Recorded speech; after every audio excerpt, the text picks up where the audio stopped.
পিতামাতার সাথে সদাচরণের বিষয়টি আল্লাহ রাব্বুল আলামিন বেশি করতে করতে একেবারে নিজের কাছে নিয়ে চলে গিয়েছেন। রাসূল সাল্লাল্লাহু আলাইহি ওয়াসাল্লাম ওই একই ভাষা বলেছেন।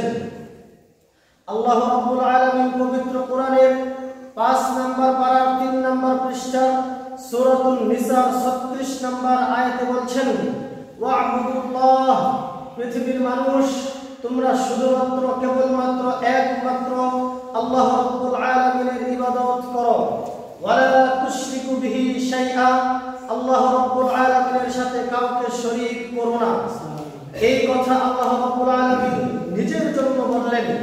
এরপরেই আল্লাহ রাব্বুল আলামিন বলছেন, ওয়াবিল ওয়ালিদাইনি ইহসানা, পিতামাতার সাথে সদাচরণ করো। দেখেন আল্লাহ রাব্বুল আলামিনের নিজের কথা শেষ হতে না হতেই পিতামাতার কথা চলে আসলো।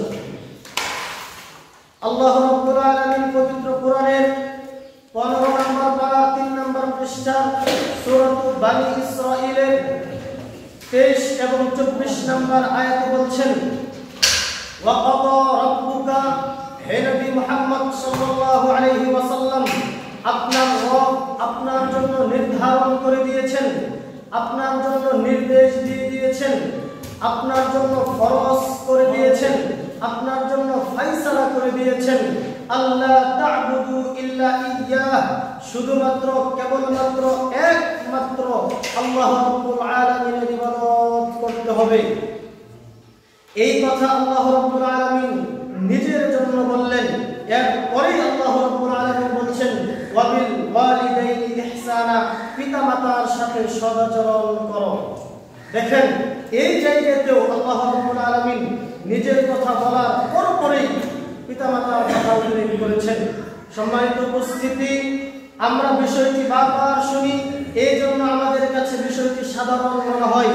আপনি একটু ভেবে দেখুন তো, একটু কল্পনা করে দেখুন তো, আমাদের দেশের প্রধানমন্ত্রী 2 জন মানুষকে আমন্ত্রণ জানিয়েছেন, 2 জন মানুষকে তিনি দাওয়াত করেছেন, 2 জন মানুষের নাম তিনি উল্লেখ করেছেন।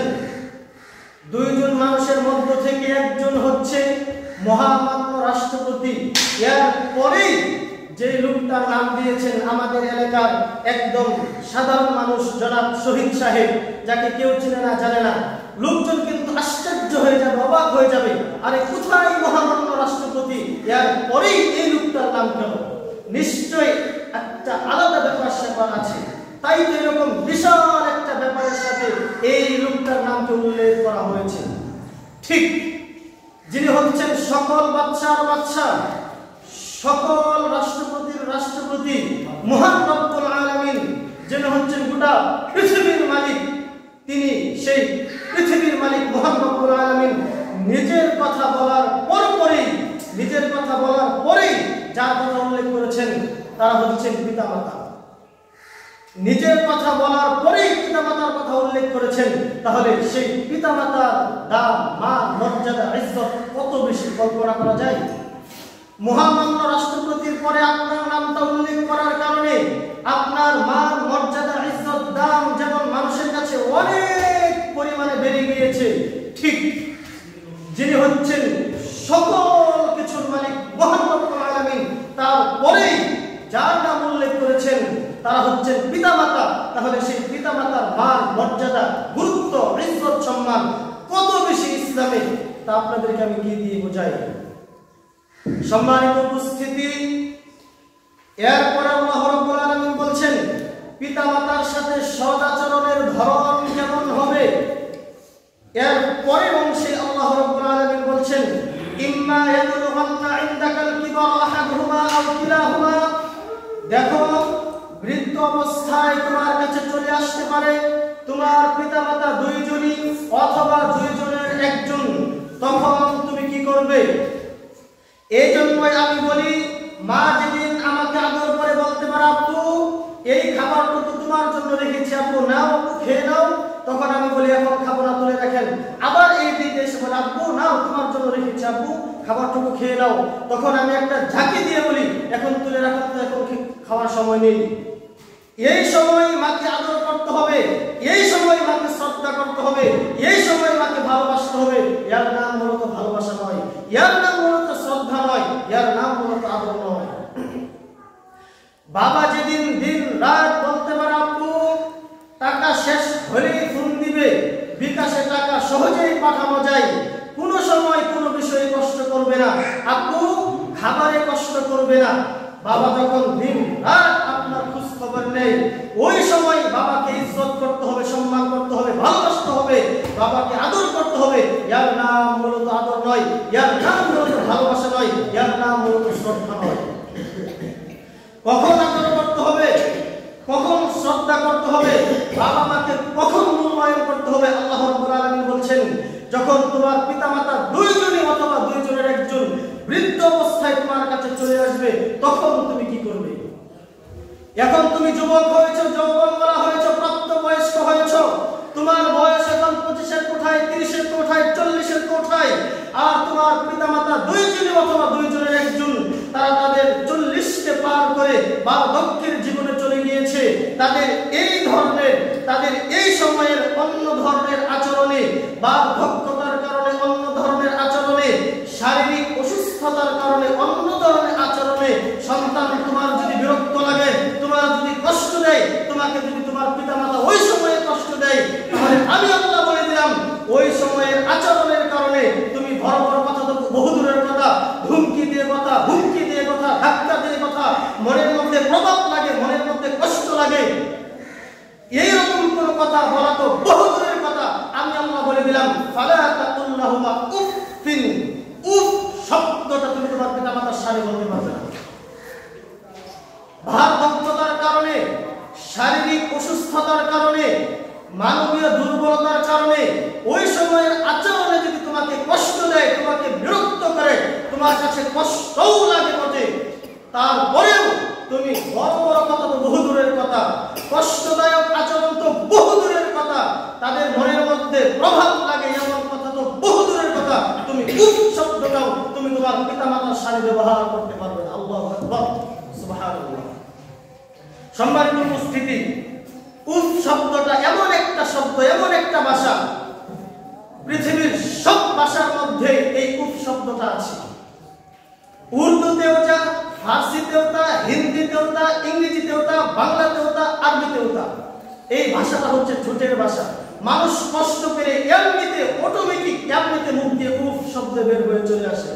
আল্লাহ বলছেন সন্তান শুনো, পৃথিবীর সন্তানেরা তোমরা শুনে রাখো, তোমার পিতামাতার আচরণে যদি তুমি বিরক্ত হও, তোমাকে কষ্ট দেয়, বড় বড় কথা, বহুদূরের কথা, এই উফ শব্দটা পর্যন্ত তুমি তোমার পিতামাতার সামনে ব্যবহার করতে পারবে না। এরপর আল্লাহ রাব্বুল আলামিন বলছেন ওয়ালা তানহারহুমা, তোমার পিতামাতার সাথে কষ্টদায়ক আচরণ, ধাক্কা দিয়ে কথা, বড় বড় কথা, তাদের মনে কষ্ট লাগে, প্রভাব লাগে এমন কোন কথা তুমি তোমার পিতামাতার সামনে বলতে পারবে না। এখন কোন একটা সন্তান পিতামাতার আচরণে বিরক্ত, পিতামাতার আচরণ তার কাছে ভালো লাগে না, পিতামাতার আচরণ তার কাছে কষ্ট লাগে, আল্লাহ প্রথমে বললেন উফ বলা যাবে না, সন্তান উফ বলে না। এরপরে আল্লাহ বলছেন কষ্টদায়ক ব্যবহার করা যাবে না, ধাক্কা দিয়ে কথা বলা যাবে না, মনের মধ্যে প্রভাব লাগে এমন কোনো কথা বলা যাবে না। এখন সন্তান একদম মুখ বন্ধ করে বসে আছে, কোনো কথাই বলে না, কথা বললেই যে হয়তো পিতামাতার কষ্ট হয়, এজন্য একদম কথাই বন্ধ করে দিয়েছে, আর কোনো কথাই বলে না পিতামাতার সাথে। আল্লাহ রাব্বুল আলামিন বলছেন জি না, এইটা চলবে না। তুমি তোমার পিতামাতার সাথে যেমন উফ শব্দ ব্যবহার করতে পারবে না, ধাক্কা দিয়ে কথা, খোঁটা দিয়ে কথা, মনের মধ্যে কষ্ট লাগে এমন কোনো কথা যেমন তুমি বলতে পারবে না, মনের মধ্যে কষ্ট লাগে এমন কথা যেমন কোনো কথা যেমন তুমি বলতে পারবে না, কষ্টদায়ক আচরণ যেমন তুমি তোমার পিতামাতার সাথে তুমি করতে পারবে না। তাই বলে তুমি মুখের মধ্যে কষ্ট লাগিয়ে বসে থাকবা, কোনো কথাই বলবে না, এটাও চলবে না। আমি আল্লাহ নির্দেশ দিয়ে দিলাম ওয়াকুল্লাহুমা কওলান কারীমা, উফ যেমন বলতে পারবে না, ধাক্কা দিয়ে কথা যেমন বলতে পারবে না, তাই বলে তুমি মুখ বন্ধ করে বসে থাকবে, তাও চলবে না। তোমার পিতামাতার সাথে তোমাকে কিন্তু সুন্দর সুন্দর সম্মানজনক কথা কিন্তু তোমাকে বলতে হবে। সুবহানাল্লাহ। সম্মানিত উপস্থিতি, এরপরে আল্লাহ রাব্বুল আলামিন বলছেন ওয়াখফিদ লাহুমা জানাহা কুল্লি মিনার রাহমাহ, হে পৃথিবীর ছেলেমেয়েরা শোনো, হে পৃথিবীর সন্তানেরা শোনো, তোমার পিতামাতার সাথে যেমন ধাক্কা দিয়ে কথা তুমি বলতে পারবে না, উফ শব্দ যেমন বলতে পারবে না, সুন্দর সুন্দর সম্মানজনক কথা যেমন তোমাকে বলতে হবে, ঠিক তুমি তোমার রহমতের ডানাটা তোমার পিতামাতার জন্য কিন্তু বিছিয়ে দিতে হবে। তোমার আচার আচরণ, উঠা বসা, চলাফেরা, কথাবার্তা, আদব কায়দা দেখে মনে হবে তুমি তোমার পিতামাতার প্রতি তোমার রহমতের ডানাটা বিছিয়ে বিছিয়ে তুমি তোমার পিতামাতাকে নিয়ে চলছো। সুবহানাল্লাহ।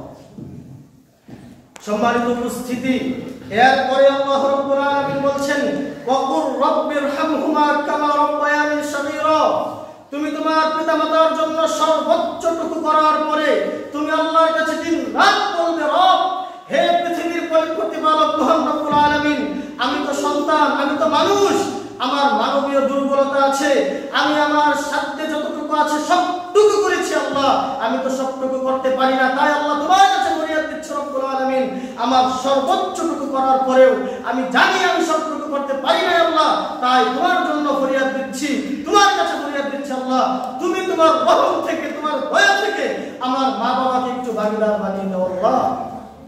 এইভাবে দিন রাত পিতামাতার জন্য দোয়া করতে হবে। সম্মানিত উপস্থিতি, বড় দুঃখের সাথে বলতে হয় আজকে আমরা পিতামাতার এই দোয়াটাকে মুখস্থ বানিয়ে নিয়েছি। রব্বিরহামহুমা কামা রাব্বায়ানি সগীরা, আল্লাহ আমার পিতামাতা ছোটবেলা আমার প্রতি যেমন রহম করেছে তুমি তেমন রহম করো, একদম মুখস্থ বানিয়ে নিয়েছে। এটাকে মুখস্থ করার দোয়া, এটাকে মুখস্থ করার দোয়া। আপনি কি কখনো একটু ভেবে দেখেছেন আপনার পিতামাতা ছোটবেলা আপনার জন্য কেমন রহম করেছে, কেমন দয়া দেখিয়েছে?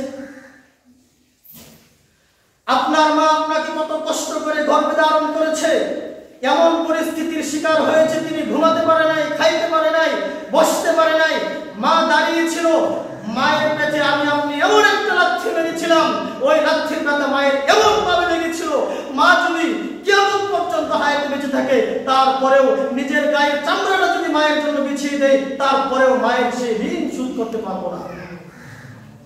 মা জীবন বাজি রেখে আমাকে আপনাকে এত কষ্ট করে প্রসব বেদনা সহ্য করে আমাকে আপনাকে দুনিয়ার মুখ দেখিয়েছে, 2টি বছর দুধ পান করিয়েছে, কত কষ্ট করে না মা আমাকে আপনাকে আজকে এই পর্যন্ত নিয়ে এসেছে। শুধু কি তাই, আমি তো আমার মায়ের ক্ষেত্রে কোনো সময় দেখি নাই মা নিজের প্লেটে মুরগির রানটা, ছোট্ট কলিজাটা, ছোট্ট মাথাটা, মাংসর ভালো একটা পিস তিনি নিজের প্লেটে উঠিয়ে খেয়েছে, আমি আমার জীবনে কোনোদিন দেখি নাই। সব সময় মা সন্তানের প্লেটে এটা উঠিয়ে দিয়েছে। সম্মানিত উপস্থিতি, এখন তো আধুনিক যুগ, ক্যাম্পাসের ব্যবস্থা আছে, উন্নত মানের বেঞ্চের ব্যবস্থা আছে, বর্ষার সময় বর্ষা, শীতের সময় শীত, 6 দিন 7 দিন রোদ নেই। আমি আমার ছোট ভাইয়ের বেলায় দেখেছি, স্বচক্ষে দেখেছি, মা 2-4টা কাঁথা, 2-4টা কাপড় কোনো মতন আগুনে গরম করে সন্তানকে ডান পাশে শোয়াইছে ভিজিয়ে ফেলছে, বাম পাশে শোয়াইছে ভিজিয়ে ফেলছে। এরপরে দেখছি মা নিজের শাড়িটা অল্প একটু বিছিয়ে দিয়েছে, আবার ভিজিয়ে ফেলছে, আবার একটু বিছিয়ে দিয়েছে, আবার ভিজিয়ে ফেলছে। তারপরে মা সন্তানকে বুকে নিয়েছে, এত কলিজা মোহাব্বত দিয়ে, এত ভালোবাসা দিয়ে মা সন্তানকে বুকে নিয়েছে। আমার সন্তানের নিউমোনিয়া হয়ে যাবে, আমার সন্তানের ঠান্ডা লেগে যাবে, অথচ মায়ের নিজের যে ঠান্ডা লেগে গলা বসে যাচ্ছে, জ্বর এসে যাচ্ছে, নিজের যে অবস্থা খারাপ সেই দিকে কোনো খেয়াল নেই। তারপরে সন্তানের যে ঠান্ডা লাগবে, সন্তানের যে নিউমোনিয়া হয়ে যাবে সেই দিকে লক্ষ্য করে সন্তানের সুখের জন্য নিজের সব সুখকে বিলীন করে দিয়েছে। এই যে কলিজার মহব্বত দিয়ে, ভালোবাসা দিয়ে মা আমাকে আপনাকে বড় করেছে। আপনি কি কখনো একটু কল্পনা করেছেন, কখনো একটু ভেবে দেখেছেন? আপনি শুধু বলছেন রব্বিরহামহুমা কামা রাব্বায়ানি সগীরা, আল্লাহ আমার পিতামাতা ছোটবেলায় আমার প্রতি যেমন রহম করেছে তেমন রহম করো। কখন একটু ভেবে দেখেছেন কি রহম করেছে আপনার প্রতি? কি বাপ সে কষ্টের পর কষ্ট সহ্য করে ঈদের পরে ঈদ চলে গিয়েছে, সবার বাড়ির সামর্থ্য একরকম ছিল না, বড় সংসার, বাবার বেতনের চাকরির টাকা পেয়েছে কিনা, বাবার বেতন পেয়েছে কিনা সেই দিকে কোনো খেয়াল করিনি। সবাই নতুন জামা কাপড় পরেছে, আপুর কাছে বাইনা দিয়ে দিয়েছে, আপু দিতেই হবে, দেবে না মানে? নতুন জামা কাপড় এনে দিতেই হবে, দিবে না মানে? কোনো কিছু বিবেচনা করি নাই।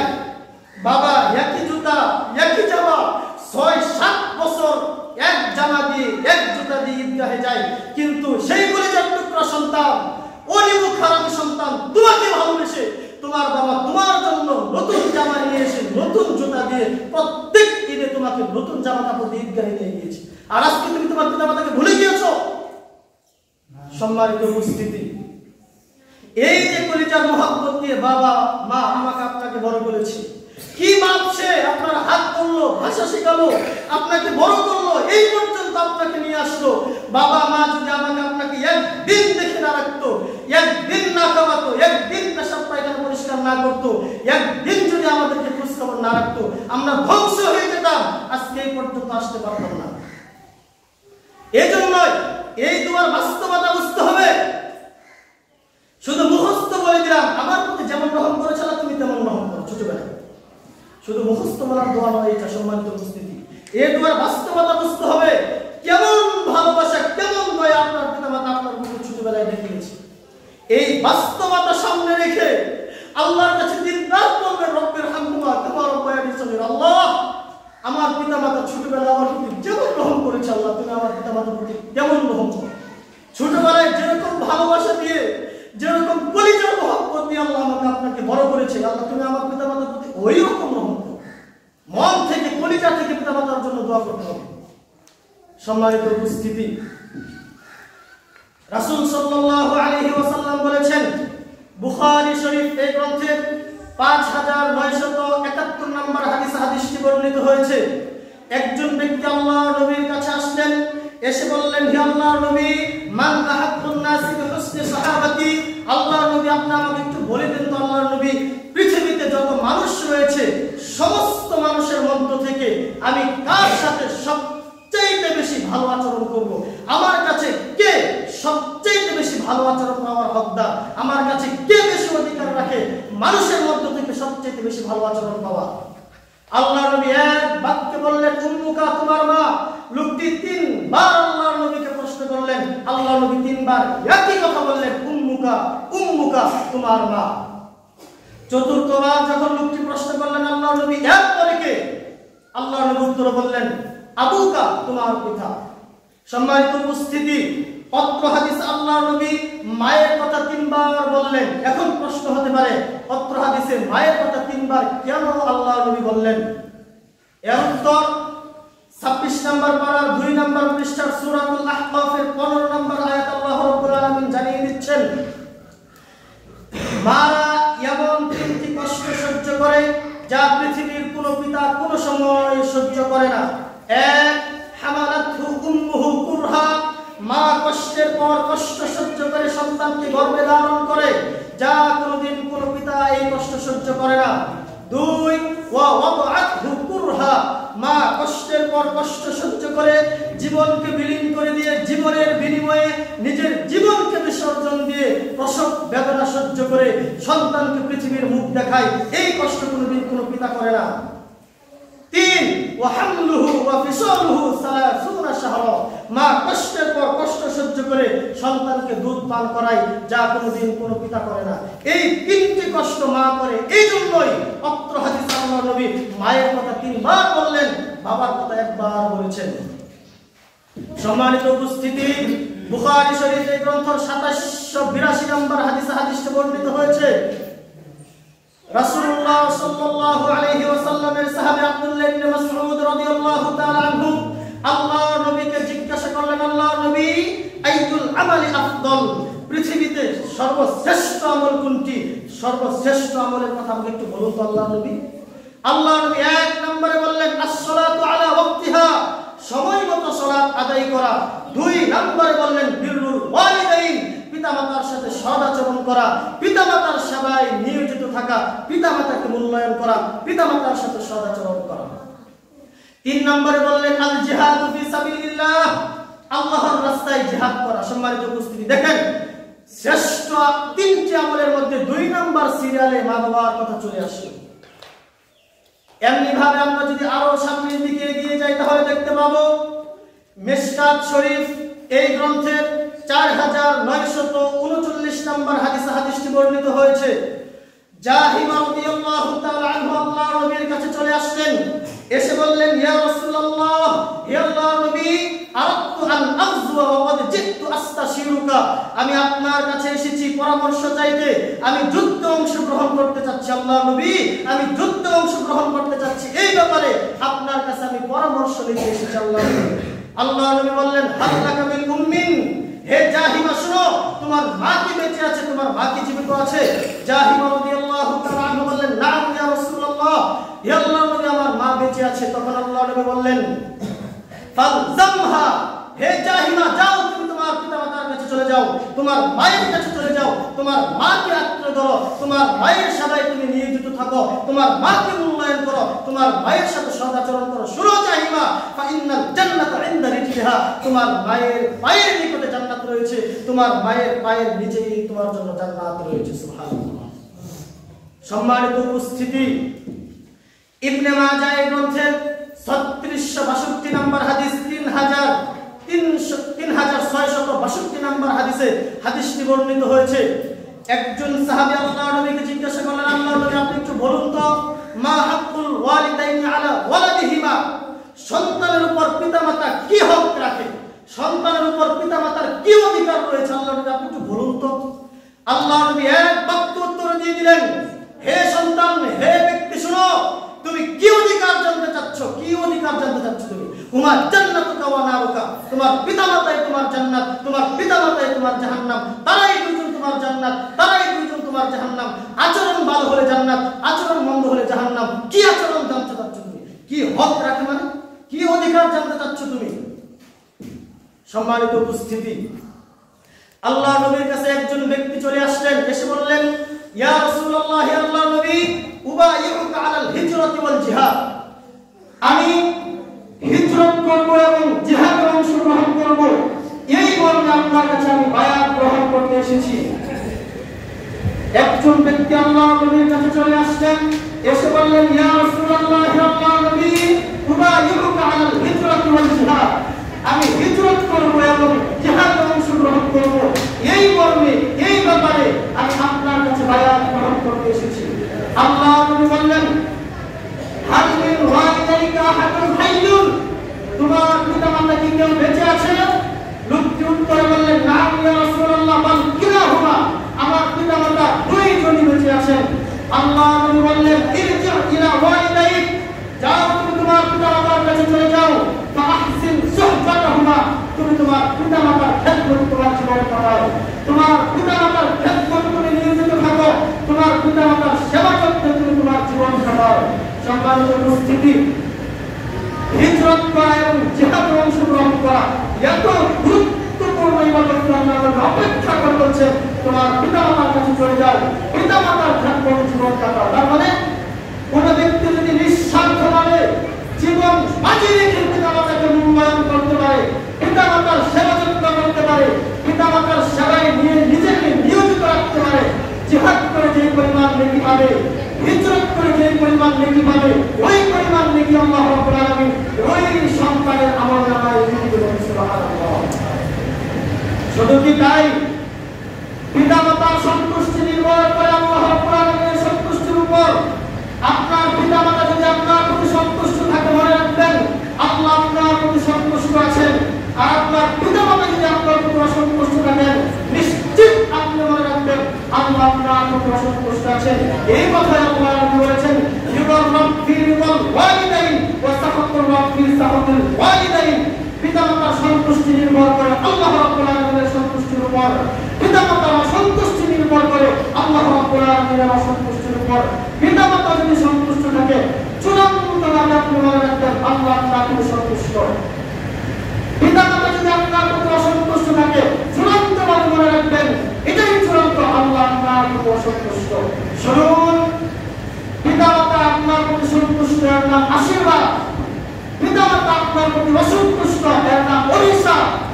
পিতামাতা যদি আপনার প্রতি খুশি থাকে, এর নাম আশীর্বাদ। আর পিতামাতা যদি আপনার প্রতি অসন্তুষ্ট থাকে, এর নাম অভিশাপ।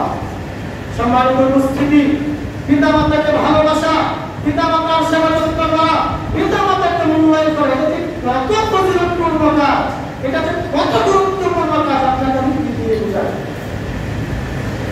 পিতামাতার খেদমতের মধ্যে গুনাহের খাবার রয়েছে, পিতামাতার সেবা যত্ন নিয়োজিত থাকার মধ্যে গুনাহের খাবার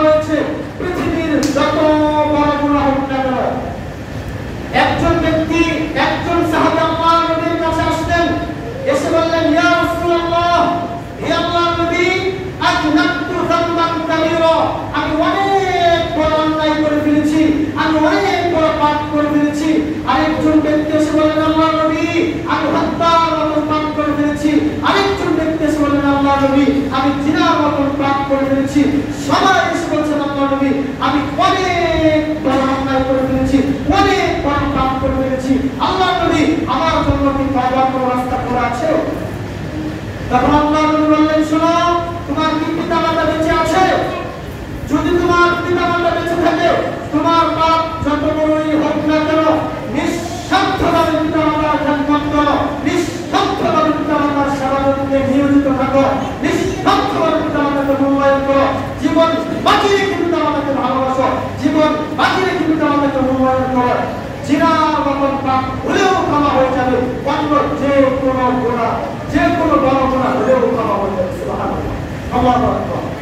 দেখেন, পিতামাতার খেদমতে পৃথিবীর যে কোনো বড় গুনাহ হোক না কেন, কোন সন্তান যদি নিঃস্বার্থভাবে জীবন বাঁচিয়ে রেখে পিতামাতার খেদমত করতে পারে, তাহলে এই পিতামাতার খেদমতের বিনিময়ে পৃথিবীর যে কোনো বড় গুনাহ আল্লাহ রাব্বুল আলামিন ক্ষমা করে দিবেন। এই কথা আমি বলিনি, রাসূল সাল্লাল্লাহু আলাইহি ওয়াসাল্লাম বলেছেন। সম্মানিত উপস্থিতি, মিশকাত শরীফ এর মধ্যে 4912 নম্বর হাদিসটি বর্ণিত হয়েছে। আল্লাহ নবী একদিন বললেন, রাদিমা আনহুহু, ওই ব্যক্তির নাক ধুলায় মিশে যাক, রাদিমা আনহুহু, ওই ব্যক্তি ধ্বংস হয়ে যাক, রাদিমা আনহুহু, ওই ব্যক্তি ধুলায় মিশে যাক, ওই ব্যক্তি ছাই হয়ে যাক, ওই ব্যক্তি ধ্বংস হয়ে যাক। এইভাবে আল্লাহ নবী তিনবার বললেন। এক সাহাবী বললেন, তিলামান ইয়া রাসূলুল্লাহ, হে আল্লাহর নবী, কার ব্যাপারে আপনি এইভাবে বলছেন? কে সে? কার ব্যাপারে আপনি এইভাবে বলছেন? আল্লাহ নবী বললেন, মান আদরাকা ওয়ালিদাইহি ইনদাল কিবারি আহাদাহুমা আও কিলাইহিমা লাম ইয়াদখুলিল জান্নাহ। ওই ব্যক্তির ব্যাপারে বলছি, ওই সন্তানের ব্যাপারে বলছি, যেই সন্তান বৃদ্ধ অবস্থায় তার পিতামাতা দুইজন নেই, অথবা দুইজনের একজনকে পেল, পাওয়ার পরেও পিতামাতাকে মূল্যায়ন করে, পিতামাতার খেদমত করে, পিতামাতার সেবা যত্ন করে, সে নিজের পাপকে ক্ষমা করে নিতে পারবো না, সে জান্নাতকে নিজের করে নিতে পারবো না। ওই ব্যক্তি ধ্বংস হয়ে যায়, ওই ব্যক্তির নাক ধুলায় মিশে যায়, ওই ব্যক্তি ছাই হয়ে যায়। আমাদের এইভাবে তিনবার বলেছে। আপনি কি ভুলে গেছেন পিতামাতা কত গুরুত্বপূর্ণ বিষয়? সম্মানিত উপস্থিতি, মিশকাত শরীফ এই গ্রন্থে 4913 নম্বর হাদিসটি বর্ণিত হয়েছে। আসমা বিনত আবি বকর রাদিয়াল্লাহু তাআলা আনহা, তিনি আল্লাহর নবীর কাছে চলে আসলেন, এসে বললেন, ফাতিমাত আলাইয়া উম্মি ওয়া হিয়া মুশরিকা, আমার মুশরিকা মা, আমার মুসলিম মা, আমার হিন্দুরা আমার কাছে আসে, ওয়া হিয়া রাদিবা, সে ইসলামকে অপছন্দ করে, ইসলামকে ভালোবাসে না, ইসলামের প্রতি তার বিদ্বেষ। আল্লাহর নবী, আপনারা আসলুহা, আমি কি তার সাথে সদাচরণ করব? এই প্রশ্ন করা মাত্র আল্লাহ নবী বললেন, নাম সিহা, বলো কি? অবশ্যই তুমি তোমার মুশরিকা মায়ের সাথে ভালো আচরণ করবে। মা হিন্দু হলেও, মা খ্রিস্টান হলেও, মা বৌদ্ধ হলেও, মা মুসলিম হলেও, মা বেনামাজি হলেও, মা খারাপ হলেও, মা যাই হোক না কেন, মা, এই জন্য সন্তান তোমার কাছ থেকে ভালো আচরণ করার অধিকার আছে। আমার মা সালাত করেন, আমার মা ইসলাম মানে না, এই জন্য আমি আমার ভাইয়ের সাথে কথা বলি না। জি না, এই ধরনের কোনো কথা তোমার মুখ থেকে আসবে না, তোমার মুখে এই ধরনের কথা মানি না। মা যাই হোক না কেন, হিন্দু হোক, খ্রিস্টান হোক, বৌদ্ধ হোক, অমুসলিম হোক, মুসলিম হোক, সে যাই হোক, বেনামাজি হোক, যতই খারাপ হোক না কেন, ও মা, এই জন্য মায়ের সাথে সদাচরণ করতে হবে। সদা সর্বদা মায়ের সাথে ভালো আচরণ দেখাতেই হবে সন্তান হিসাবে। সম্মানিত উপস্থিতি, আপনারা জানেন সেই জুরাইজের ঘটনা, যেই ঘটনাটি বুখারী এবং মুসলিম উভয় গ্রন্থের মধ্যে বর্ণিত হয়েছে। বুখারী শরীফ এই গ্রন্থের 2482 নম্বর হাদিসটি বর্ণিত হয়েছে। এই ঘটনাটি বর্ণিত হয়েছে বনী ইসরাইলের একজন ব্যক্তি, যার নাম জুরাইজ। তিনি তার নিজস্ব ইবাদতখানায় তিনি ইবাদত করতেন। একদিন নফল সালাত আদায় করছিলেন, এমন অবস্থায় মা চলে আসলেন। মা চলে এসে ডাকলেন, জুরাইজ কাল্লিমনি, আমি তোমার মা, আমার সঙ্গে তুমি কথা বলো। জুরাইজ নফল সালাত আদায় করছে, জুরাইজ ভাবছে, আমি কি মায়ের ডাকে সাড়া দিব নাকি সালাত আদায় করব, আমি কি মায়ের ডাকে সাড়া দিব নাকি সালাত আদায় করব। এই ভাবতে ভাবতে একটু লেট হয়ে গিয়েছে, দেরি হয়ে গিয়েছে। সাথে সাথে মা গল্প করে বসলেন, আল্লাহ, তুমি আমার এই সন্তান জুরাইজকে বেশ্যালয়ের, পতিতালয়ের মহিলার মুখ রাতে দিয়ে মৃত্যু দিও না। এই কথা বলে মা চলে গেলেন। মা চলে যাওয়ার পরে একটা মহিলা চলে আসলেন, এসে জুরাইজের সাথে অবৈধ কাজ করতে চাইলেন, জিনার কাজ করতে চাইলেন। আবার জুরাইজ করে দিলেন। জুরাইজ অবৈধ কাজে লিপ্ত হইতে অস্বীকার করলেন। সেই মহিলাটি চলে গেলেন একটা রাখালের কাছে। রাখালের কাছে যে সেই রাখালের সাথে জোর করে জিনার কাজে লিপ্ত হলেন। জিনার কাজে লিপ্ত হওয়ার ফলে সেই মহিলার গর্ভে সন্তান আসলো। সন্তানকে প্রসব করলো। প্রসব করার পর জাতির সামনে পেশ করলো। জুরাইজ, এই সন্তান হচ্ছে জুরাইজের। জনগণ জুরাইজের ইমামতখানায় আসলেন। এসে জুরাইজের ইমামতখানাকে ভেঙে চূর্ণ বিচূর্ণ করে একেবারে খান করে দিলেন। জুরাইজকে মারতে মারতে রাস্তায় নামিয়ে দিলেন। যে যেভাবে পারলেন সেভাবেই দাঁড়িয়ে রাজ করলেন। জুরাইজ উঠলো, রুজু করলো, 2 রাকাত সালাত আদায় করলো। 2 রাকাত সালাত আদায় করে সেই কুলের শিশুকে বললেন, হে শিশু, তুমি বলো তোমার বাবাকে। সেই শিশু এক বাক্যে বললেন, আমার বাবা হচ্ছে ছাগলের রাখা। জনগণ বুঝতে পারলেন জুরাইজ সঠিক আছে। জুরাইজ এই অন্যায় করেনি, জুরাইজের নাম অপরাধ করা হয়েছে। লোকজন বললেন, জনগণ বললেন, জুরাইজ আমরা ভুল বুঝতে পেরেছি, আমরা আপনার ইবাদতখানাকে শর্ত দিয়ে বানিয়ে দিতে চাই। জুরাইজ বললেন, না, দিতে হবে না, মাটির ঘর মাটি দিয়ে বানিয়ে দিলে চলবে। সম্মানিত উপস্থিতি, শেষ পর্যন্ত জুরাইজের অবস্থা ভালো হলো, শেষ পরিণতি ভালো হলো ইমানের উপর টিকে থাকার কারণে। কিন্তু ইমানের উপর টিকে থাকতে কি হবে? মায়ের সাথে আচরণ ভালো না হওয়ার কারণে, মায়ের সাথে সদাচরণ না হওয়ার কারণে তার এই পরিমাণ শাস্তি, তার এই পরিমাণ দুঃখ, দুর্দশা, কষ্ট, তার এই পরিমাণ অপবস্থার শিকার করতে হলো মায়ের সাথে আচরণ ভালো না হওয়ার কারণে। সাবধান হয়ে পৃথিবীর যুবক ভাই বোনেরা, মা বাবা কেবল মায়ের গুণ। মা বাবা সে যতই ভালো হোক না, যতই খারাপ হোক না কেন, একবার যদি আপনার বিরুদ্ধে আল্লাহর কাছে বক্তব্য করে, ওই সন্তান আর কোনদিন মুখ করে তাকাতে পারবে না, আর দাঁড়িয়ে তাকাতে পারবে না। সাবধান থাকতে হবে। সম্মানিত উপস্থিতি, আপনারা জানেন বনী ইসরাঈলের সেই 3 ব্যক্তির ঘটনা। মা বাবাকে কিভাবে ভালোবাসতে হয়, মা বাবাকে কিভাবে মূল্যায়ন করতে হয়, মা বাবার প্রতি কেমন ভালোবাসা থাকতে হয়, এই ব্যাপারে একটি দৃষ্টান্ত পেশ করে আমি আমার আলোচনা শেষের দিকে চলে যাব। এই ঘটনাটিও বুখারী মুসলিম উভয় গ্রন্থের মধ্যে বর্ণিত হয়েছে। বুখারী শরীফ এই গ্রন্থের 5974 নম্বর হাদিসটি বর্ণিত হয়েছে। বনী ইসরাঈলের সেই 3 ব্যক্তির ঘটনা, যারা একটা গর্তের মধ্যে আটকা পড়ে গিয়েছিল। 3 জনের একজন বলল, আমার বৃদ্ধ পিতামাতা ছিল এবং আমার অনেকগুলো সন্তানও ছিল। আমি ছাগল চড়াতাম, ছাগল চড়িয়ে দুধ দহন করে আমি আমার সেই ছোট্ট ছোট্ট সন্তানদের আগে আমি আমার পিতামাতাকে দুধ পান করাতাম। একদিন পাশে ঘাস না পাওয়ায় দূরে চলে গেলাম। আস্তে আস্তে সন্ধ্যা হয়ে গেল, সঠিক সময় আসতে পারিনি। অন্য দিনের নেই, ওই দিনও আমি দুধ দহন করলাম। দুধ দহন করে আমি আমার পিতামাতার কাছে আসলাম। এসে দেখলাম আমার পিতামাতা পায়ে না মা পিতামাতা দুইজনই ঘুমিয়ে গিয়েছে। আমি অপছন্দ করছি, আমি খারাপ করা করছি, আমি আমার পিতামাতাকে কিভাবে জাগ্রত করবো থেকে, আমার খারাপ করা করছি, আমি আমার পিতামাতার আগে আমার সন্তানদেরকে কিভাবে আমি দুধ পান করাবো। এটা যে আমি কোনোদিন করিনি। আমার অভ্যাস হচ্ছে, আমার চরিত্র হচ্ছে, আমার নীতি হচ্ছে, আগে আমি আমার পিতামাতাকে দুধ পান করাবো, এরপর অন্য কোনো কথা। আমি আমার দুধের পাত্রটা হাতে নিয়ে আমার মাতা পিতার মাতার কাছে, আমার বাবা মায়ের মাতার কাছে আমি দাঁড়িয়ে গেলাম। আর আমার ছোট ছোট সন্তানগুলো আমার পায়ের কাছে এসে ভাও ভাও করে চিৎকার করতে থাকলো, সারাদিন যাবত আমরা কিছু খাইনি, আমরা দুধ পান করিনি, আপনি আমাদেরকে দুধ পান করতে দিন। আমি আমার সন্তানদেরকে দুধ পান করতে দিলাম না। আমি আমার মৃত্যুর উপরে মহল থাকলাম। আর আমার ছোট্ট ছোট্ট পরিবার সন্তানগুলো এইভাবে হাও হাও করে কান্না করতে করতে ফজর হয়ে গেল, সকাল হয়ে গেল। আমি আমার মৃত্যুর উপরে মহল থাকলাম। সম্মানিত উপস্থিতি, এই হাদিস আপনাদের সামনে আমি উপস্থাপন করে যে জিনিসটি বোঝাতে চাচ্ছি সেটি হচ্ছে, এই হাদিসের বাস্তবতাকে আপনি বুঝেন। এই হাদিসের বাস্তবতা কত কঠিন, এই হাদিসের বাস্তবতা কত কঠিন আপনাদেরকে আমি কি দিয়ে বোঝাই। আপনার সন্তানটা শুধু একটু কান্না করে উঠেছে, তাই আপনারা স্বামী স্ত্রী দুইজনই আপনি চলে আসছেন, দৌড়িয়ে চলে এসে সন্তানকে বুকে নিয়ে তুলে নিয়ে চুলা যাচ্ছেন, আদর করছেন, আপনি পা ধরে আছেন, আপনার স্ত্রী হাত ধরে আছে, হাত ধরে আছে, বলছে বসে আপু কি হয়েছে একটু কান্না করার কারণ। আর এই ছোট্ট ছোট্ট সন্তানগুলো ক্ষুধার যন্ত্রণায় সারাটা রাত কান্না করলো, তারপরেও সেই সন্তান সেই বাবা সন্তানদেরকে আগে দুধ পান করাতে দিল না, পিতা মাতার আগে সেটা নিজের মৃত্যুর উপরে বহাল থাকলেন।